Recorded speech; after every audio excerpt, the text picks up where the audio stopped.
What it does. How y'all doing today? This week's story will continue with a woman named Hannah. Now, Hannah was a woman who loved God. But Hannah was very sad because she did not have any children.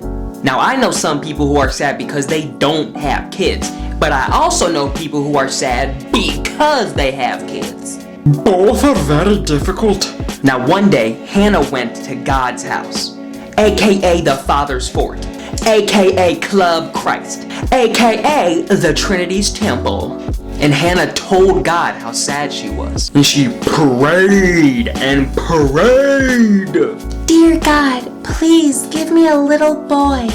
If you do, I will raise him to love you, and he will be your helper always. And Hannah kept praying for a long time. She eventually had to get knee pads or something, because if you spent all that time just praying on your knees non-stop, you might get scoliosis. Now, I'm not a doctor, so don't quote me on that.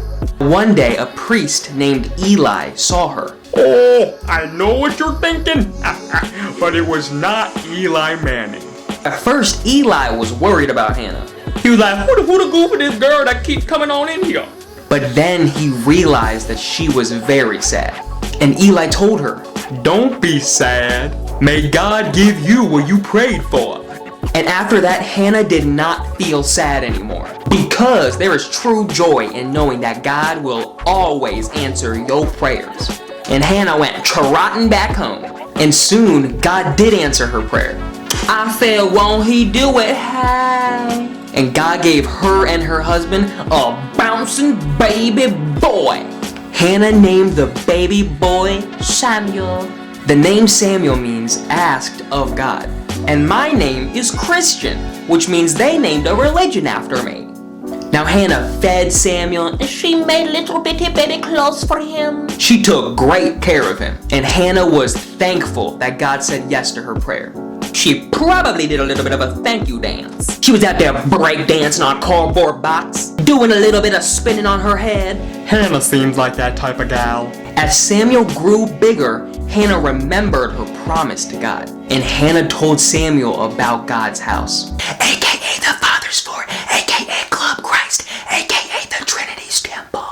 And she also told Samuel about Eli the priest, not Eli the Manning. And she helped Samuel learn to love and obey God and be God's little helper.